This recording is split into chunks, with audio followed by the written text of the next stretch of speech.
Sir अपने पास IAS 38 intangible assets के practice questions पर आए। प्रैक्टिस क्वेश्चन में हमारे पास एक सवाल आ रहा है, question number 7। Question number 7 CA final का समर 2010 की अटेम्प्ट का सवाल है, 12 मार्क की वेटेज है, कंफर्ट शूज लिमिटेड के नाम से। मैं रीड करता हूं, आपने सॉल्व करना है। इस सवाल को कहता है, इन 2001 the management of the Comfort Shoes Limited planned to acquire an international trademark to boost its sales and entered into the international market. In this respect, the management carried out a market survey and analyzed the information obtained to initiate the process.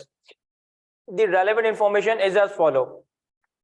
2001 में company comfort shoes limited ने एक international trademark acquire करने का decision लिया अपनी sales को boost करने के लिए, इंटरनेशनल मार्केट में एंटर होने के लिए। लेकिन इस इंटेंजिबल या इंटरनेशनल ट्रेडमार्क को एक्वायर करने से पहले कंपनी ने मार्केट सर्वे करवाया और एनालाइज करवाया कि क्या ये प्रोसेस इनिशिएट करना चाहिए या नहीं।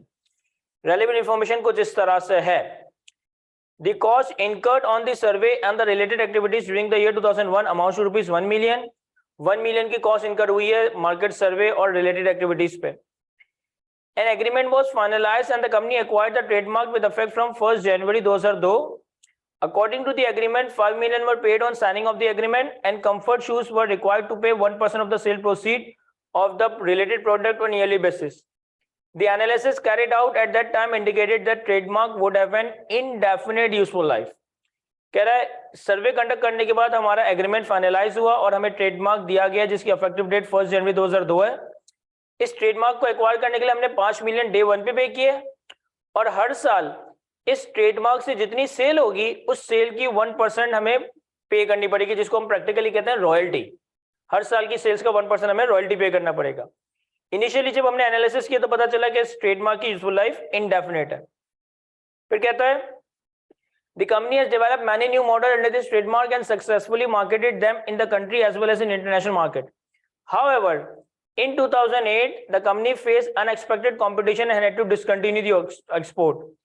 It was estimated that due to discontinuation of export, net cash flow for the foreseeable future would reduce by 30%.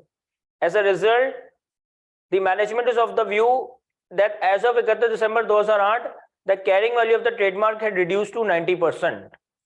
कह रहे 2008 में टफ कंपटीशन हुआ तो हमें अपनी एक्सपोर्ट डिसकंटिन्यू करनी पड़ी। एक्सपोर्ट डिसकंटिन्यू करने की वजह से हमारे फ्यूचर के फोर्सेबल कैश फ्लोज में कमी आ गई और अब हम अपने इस इंटेंजिबल की कैरिंग वैल्यू को 90% रिड्यूस टू 90% पे लेकर आ जाएंगे। देखिए रिड्यूस टू 90% और रिड्यूस बाय 90% में फर्क है। रिड्यूस बाय 90% का मतलब है कि मैं 90% इंपेयर कर दूं और रिड्यूस टू 90% का मतलब है कि मैं 10% से इंपेयर कर रहा हूं। फिर कहता है due to continuous inflation and flooding of market with low price shoes it was decided in 2009 that the use of the trademark would be discontinued with effect from 1st जनवरी 2011। 2009 के आखिर में हमने ये डिसाइड किया कि अब हम इस ट्रेडमार्क को मैक्सिमम 1 जनवरी 2011 तक ही इस्तेमाल कर सकेंगे, उसके बाद हम इस्तेमाल नहीं कर सकेंगे। Explain how the above transition should be accounted for in the year 2001 to 2007 according to international financial reporting standards and prepare a note to the financial statement for the year ended 31 December 2009 in accordance with the requirement of IFRS. Show comparative figures. तो आसान सा सवाल है sir, solve कर लें सवाल को खुद ही। यहाँ देखिए सर मैं सॉल्व करवा देता हूँ इस सवाल को। सबसे पहले मैं सवाल की रिक्वायरमेंट नंबर 1 में हमसे कहा गया explain the above transition that how should be accounted for in the year 2001 to 2007। तो अगर हम 2001 से लेकर 2007 तक की जो भी ट्रांजिशन है उनको एक्सप्लेन करें तो सबसे पहले हमारे पास पॉइंट नंबर 1 में cost of survey and related activities है और कॉस्ट ऑफ सर्वे और रिलेटेड एक्टिविटीज पे हमने 1 मिलियन का खर्चा किया है। तो ये sort of a research expense है सर, ये रिसर्च एक्सपेंस है तो ये हमारा इमीडिएटली P&L में रिकॉग्नाइज हो जाएगा। उसके बाद पॉइंट नंबर 2 में हमने ट्रेडमार्क एक्वायर किया 5 मिलियन पे, तो हमारे पास पॉइंट नंबर 2 में जो हमने ट्रेडमार्क एक्वायर किया इसकी कॉस्ट, इसकी परचेज प्राइस होगी दैट इज 5 मिलियन और इसी ट्रेडमार्क के अगेंस्ट हमें एनुअली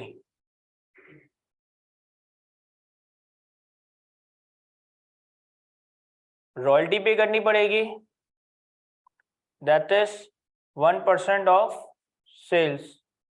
ये एक तरह से हमारा पीरियड एक्सपेंस है, और ये पीरियड एक्सपेंस है तो ये एनुअल बेसिस पे एक्सपेंस आउट किया हो रहा होगा। फिर ये जो ट्रेडमार्क हमारे पास आया, इस ट्रेडमार्क की यूजफुल लाइफ इनडेफिनेट है, तो चूंकि इसकी यूजफुल लाइफ इनडेफिनेट है तो इसके अगेंस्ट हम कोई अमोर्टाइजेशन चार्ज नहीं कर सकते, लेकिन हर साल के आखिर में हम इसकी एनुअल इम्पेयरमेंट टेस्टिंग करेंगे और annual review of useful life कर रहे होंगे। एक तो मैंने बता दिया कि जो मार्केट सर्वे और इससे रिलेटेड एक्टिविटीज में खर्चा किया ये सॉर्ट ऑफ संक कॉस्ट है, रिसर्च कॉस्ट है, ये एक्सपेंस आउट हो जाएगा। ट्रेडमार्क को एक्वायर करने के लिए जो आपने परचेस प्राइस पे की 5 मिलियन की, ये एज अ कॉस्ट कैपिटलाइज हो जाएगी। इसी ट्रेडमार्क के अगेंस्ट हर साल की एनुअल सेल्स का 1% हमें रॉयल्टी पे करनी है, ये एक तरीके से पीरियड एक्सपेंस है जो कि हर साल पीएनएल में एक्सपेंस आउट हो रहा होगा। ओरिजिनली ट्रेडमार्क की यूजफुल लाइफ इंडेफिनेट है, तो इस वजह से इसके ऊपर अमोर्टाइजेशन चार्ज नहीं होगी, लेकिन हर साल के आखिर में हम इसकी एनुअल इम्पेयरमेंट टेस्टिंग कर रहे होंगे, हर साल के आखिर में हम इसकी यूजफुल लाइफ का रिव्यू कर रहे होंगे कि किसी पॉइंट इन टाइम पे इसकी यूजफुल लाइफ इनडेफिनेट से फाइनाइट तो नहीं हो गई है। फिर इन्होंने बताया थर्ड पॉइंट में कि 2008 में कंपटीशन की वजह से हमारा ये ट्रेडमार्क कुछ हद तक इम्पेयर हो गया है और अब हमें इसकी जो कैरिंग वैल्यू उसको 90% से रिड्यूस कर देना चाहिए। पॉइंट नंबर 4 में हमें बताया कि हमने 2009 में ये डिसाइड किया कि हम 1 जनवरी 2011 पे इसके यूज को रोक देंगे। आपसे सवाल में इन्होंने पॉइंट नंबर 2 में नोट मांगा है for the year ended 31 December 2009 together with comparative. तो यानी कि अगर मैं इस कंपनी का notes to the financial statement बनाऊं for the year ended 31 December 2009 together with comparatives, तो मैं 2009 की मूवमेंट भी दिखाऊंगा, 2008 की मूवमेंट भी दिखाऊंगा। अब नोट मोर और लेस इसी तरह का बनेगा जिस तरह से प्रॉपर्टी प्लान एंड इक्विपमेंट का नोट बनाते हो, यानी कि आप एक कॉस्ट की मूवमेंट बनाओगे, आप एक एक्यूमुलेटेड अमोर्टाइजेशन और इम्पेयरमेंट की मूवमेंट बनाओगे। सर हमारे पास ओपनिंग, एडिशन, डिलीशन, क्लोजिंग आ जाएगा। एक्यूमुलेटेड अमोर्टाइजेशन और इम्पेयरमेंट में भी हमारे पास opening, amortisation for the year, impairment for the year और क्लोजिंग आ जाएगा। फिर हमारे पास WDV और यूजफुल लाइफ आ जाएगी।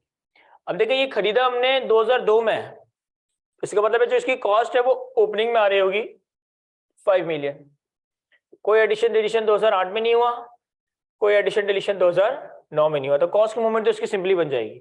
सही है। फिर 2008 में हमने इसको अमोर्टाइज नहीं किया लेकिन 10% से इम्पेयर किया है, तो 2008 के ओपनिंग में ओपनिंग एक्यूमुलेटेड इम्पेयरमेंट या अमोर्टाइजेशन 0 आएगा। 2008 में हमने इसको इम्पेयर अमोर्टाइज भी नहीं किया तो अमोर्टाइजेशन फॉर द ईयर भी 0 आएगा।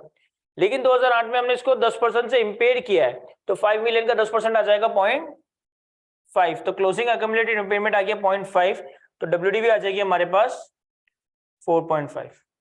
और इसके आगे मैं यूजफुल लाइफ के आगे लिख देता हूं इनडेफिनेट, क्योंकि अभी इसकी यूजफुल लाइफ इनडेफिनेट है। 2009 में ओपनिंग में इसका एक्यूमुलेटेड इम्पेयरमेंट 0.5, कॉस्ट थी 5, तो यानी कि ओपनिंग कैरिंग वैल्यू है 4.5।